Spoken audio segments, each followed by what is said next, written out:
You know, it's kind of funny how God works. Earlier today, I shared a Facebook post reflecting on Hollywood's tendency to reshape history and classic literature into what we wish it had been. A few hours later, find myself sitting in church listening to a sermon on Matthew 6, 1 through 18. And as the pastor unpacked Jesus' teaching on giving, praying, and fasting, I realized these two seemingly unrelated moments were connected in a way I had never expected. In my earlier post, I reflected on how we often have a tendency to reshape the past through the lens of our own values, experiences, and expectations. Whether it's history or literature, we sometimes want to make the story fit what we think it should have been, rather than allowing it to speak for itself. As I listened to Jesus' words in Matthew 6, I realized he was confronting a very similar tendency, not with history, but with our hearts. Jesus begins with a warning. Beware of practicing your righteousness before other people in order to be seen by them, for then you will have no reward from your Father who is in heaven. That's Matthew 6:1. Notice what Jesus doesn't say. He doesn't tell us not to give. He doesn't tell us not to pray. And he doesn't tell us not to fast. In fact, throughout those verses, 1 through 18, he assumes his followers are going to do all three. The issue was not the practice. The issue is the motivation behind it. One observation from the sermon really stayed with me today. The pastor offered these three checkpoints that help us examine our own hearts. The first, is it possible to do the right thing the wrong way? And the answer is absolutely. See, God desires our obedience, but he despises when we put on a show.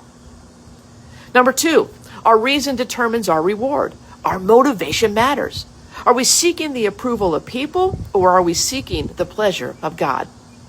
And finally, our belief ultimately shapes our behavior. We should live for the applause of one. Everything else is just window dressing.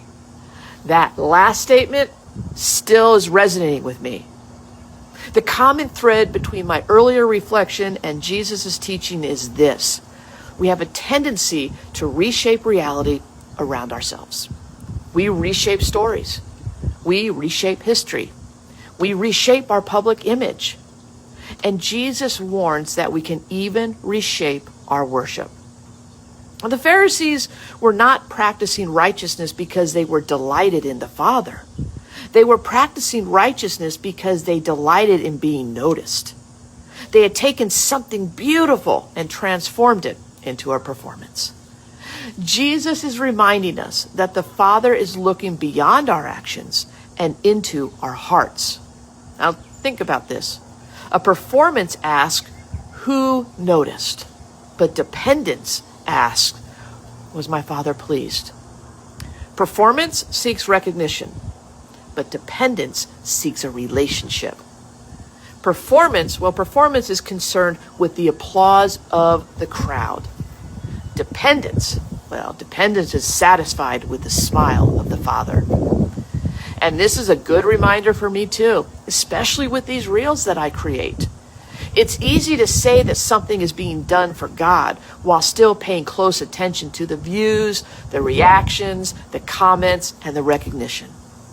These things are not necessarily wrong, but they can quietly become the measure of whether I believe something was meaningful or successful. Matthew 6 reminds me to ask a better question. Was I faithful to what God placed on my heart, even when no one else noticed? When Jesus teaches about giving, praying, and fasting, he is not merely correcting behavior.